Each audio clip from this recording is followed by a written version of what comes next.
Hi everybody and welcome to another digital piano review here at Merriam Pianos. My name is Stu Harrison and today we're going to take a look at Kawai's ES110 ultra portable personal digital piano. If it's the first time to the channel, please do subscribe. We really appreciate the support and it helps you stay up to date with all things piano. As well, just for our YouTube viewers, check out our description as well as a few slides throughout the video where we're offering a very special coupon just for you on the ES110.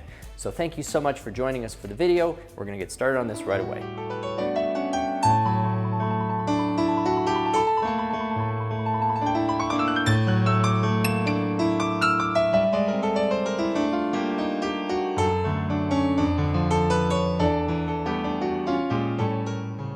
Let's talk about the sound on the ES110. Now this is a keyboard that of course has been out for a few years on the market, so it is not the new kid on the block, but in a testament to the engineering and the quality of what Kawai generally puts out there, this is an instrument that still receives a ton of searches, still has a ton of relevance in the marketplace, and is still standing up to even the newest competitors in its price range. And I think the sound is probably one of the biggest and most obvious reasons why that is the case. From a power standpoint, the ES110 has 14 watts of power, which is a little bit of an upgrade from where the ES100 was, a very popular model that preceded this.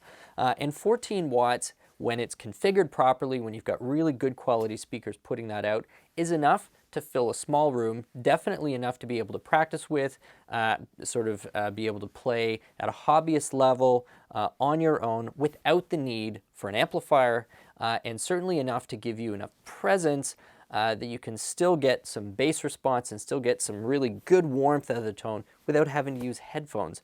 So this is a very nice quality about the ES110, is that as you're looking at this light, compact, easy to transport instrument, you don't have puny speakers on it that aren't giving you lots of warmth and lots of low end. Let's get on a piano sound.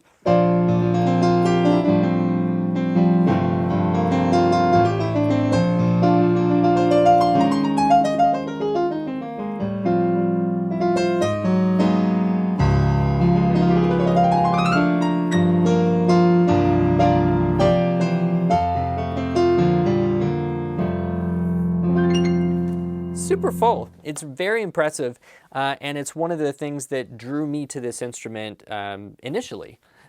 You've got this thing that only weighs, I mean, it's sort of in the 30-pound range, which is so convenient. I mean, you can literally take this under one arm, hop in a subway, hop in a cab.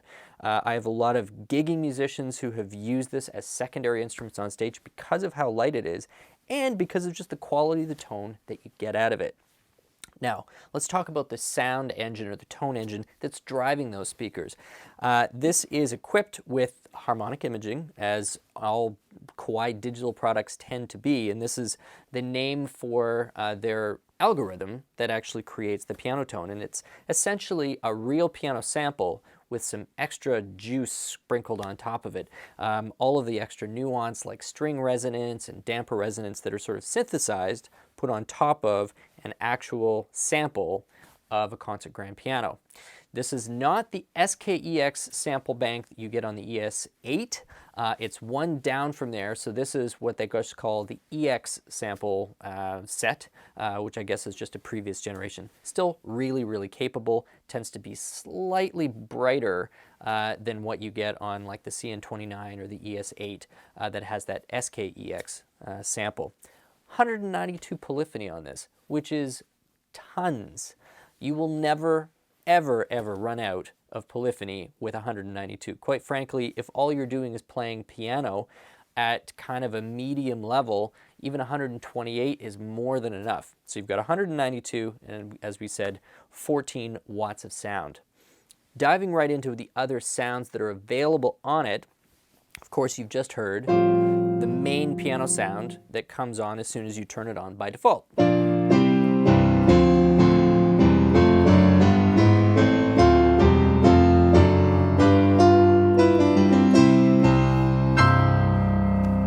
super full and a really nice kind of stereo field as well. As I'm listening to this, there's all sorts of detail that my ears are imagining sort of in this imaginary space right in front of me.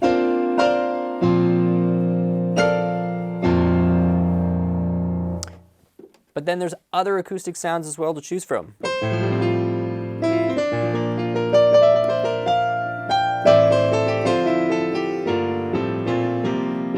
Slightly brighter one there.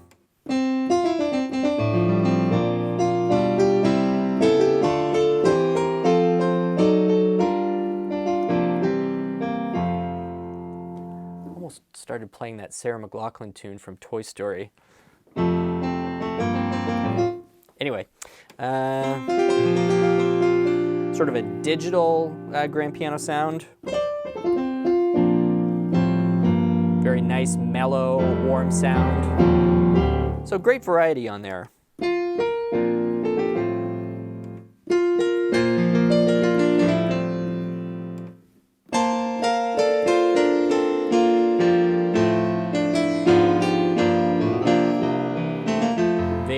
Very poppy, bright kind of sound, which is great for 80s and 90s tracks if you're ever playing them.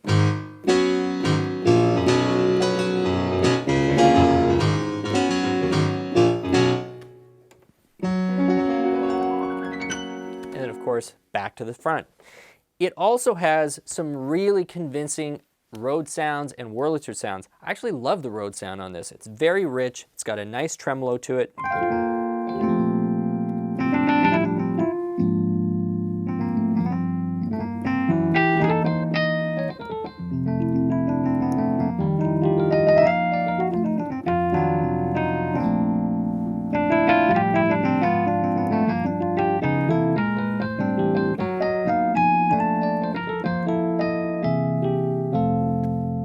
It's also got Wurlitzer on here.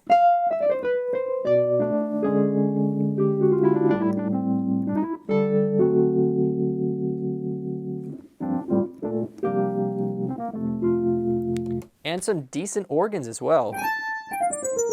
Which is not that, that's more like a DX7. There we go.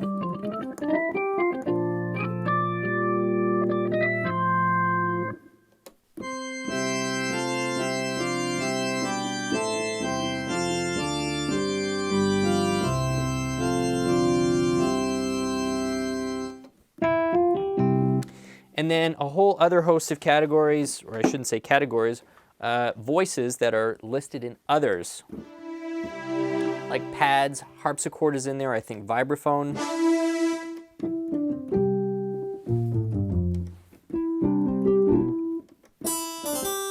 There's your harpsichord, and there's the vibes.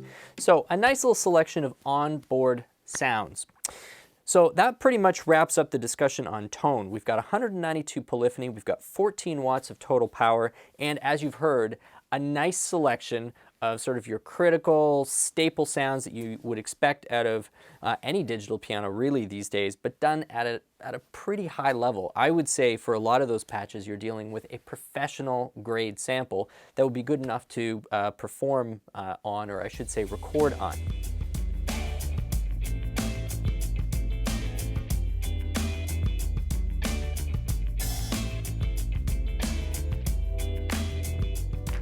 So now let's talk about the action.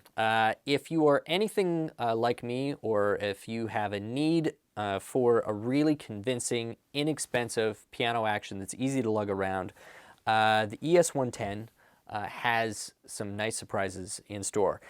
The action on this is called the Responsive Hammer Compact Action. It also appears in Kawai's KDP 110, which is essentially the home version of the ES110.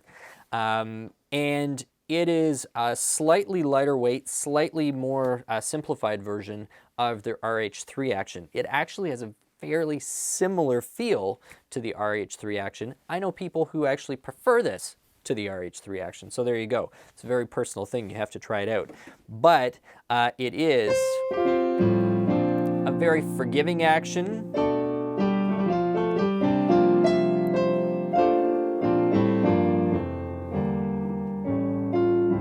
And for an action that doesn't have a triple sensor, it's remarkably accurate and remarkably dynamic in terms of its playing. One thing that I really like about Kawai's plastic actions, just generally speaking, but this one falls into this category, is that they all have these micro textures on them. So it doesn't obviously look like there's sort of this ivory-esque texture on the top, but they have a very nice grip. They're not slippery, they're not sticky. Your finger sort of just glides beautifully over it, just like you would expect it to on a real acoustic key. Plus, and this is again a very personal preference, I like how they round off the white keys on the edge. So as you're playing, particularly I would say some classical repertoire, where your fingers are kind of just curving around and stretching around a bunch of the white keys,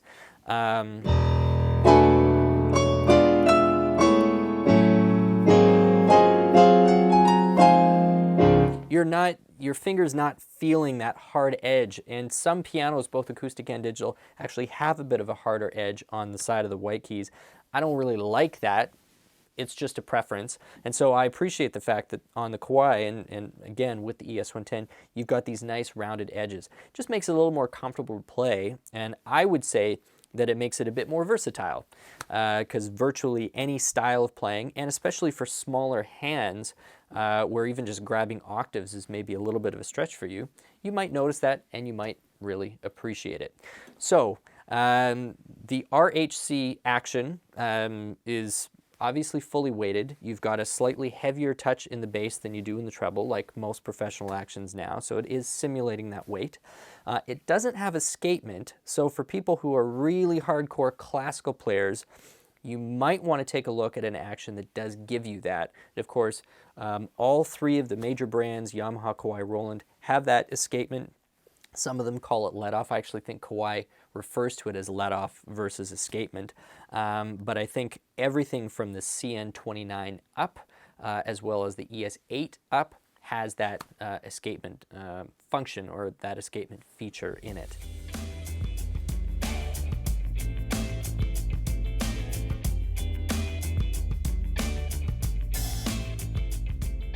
The first feature I'm going to highlight is one that we've already mentioned a couple of times, which is just the sheer ease at which you can move this around. The ES110 is very light. In fact, it actually shaved off a pound or two from the ES100, which was already one of the most lightweight machines on the market.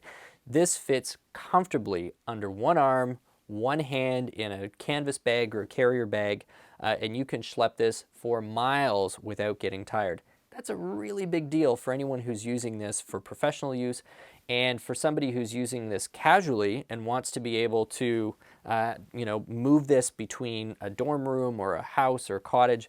It's so easy to throw this into a car or some sort of a public transit thing.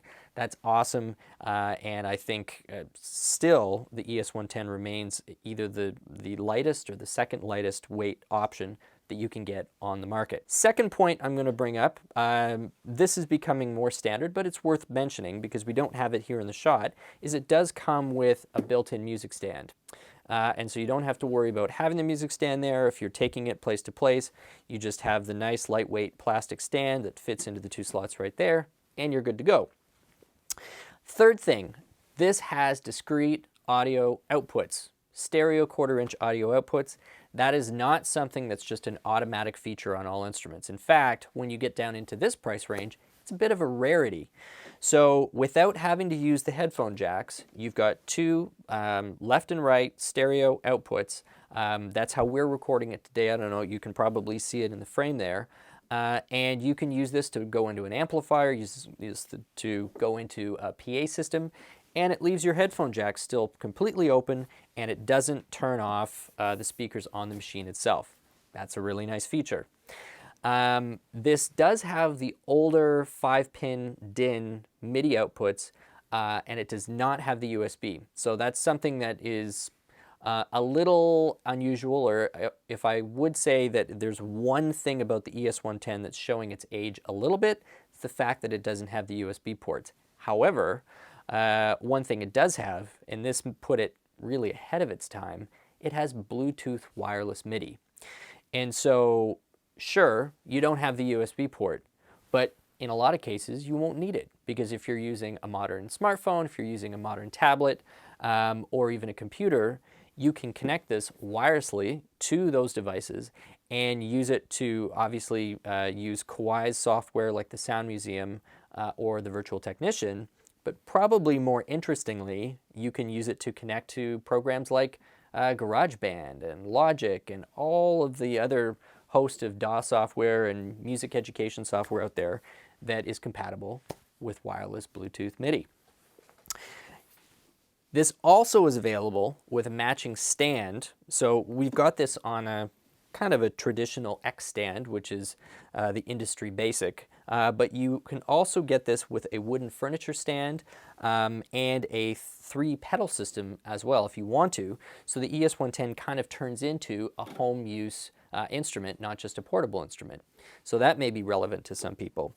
I really appreciate the fact that Kawai ships the ES110 with a nice big, I'm actually going to show it to you, nice big chunky sustain pedal. This actually has half pedaling on it as well, and it's made of real metal and a very, very heavy weighted plastic base. It doesn't slide around everywhere, and it feels really comfortable underneath the foot. And last but not least, it has all of your expected sort of standard digital features on here. So you have the ability to layer 2 sounds on top of one another. You can split the keyboard into multiple sections, so you can have one sound down here, one sound up top. It has a basic onboard recorder. I think you can do 3 songs. And of course, you've got the metronome function and transpose function, all available with very simple key commands that are pretty easy to memorize, and you never have to go back and keep consulting the user manual. So there you have it. Here's the ES110, out for a few years, but the verdict is still absolutely relevant because for its price range, I would consider this to have class-leading piano tone. It definitely has some of the nicest speakers for its price range and kind of the technology range, and probably one of the nicest things of all, this thing is super light and very, very easy to pick up and put wherever you want to be enjoying your piano.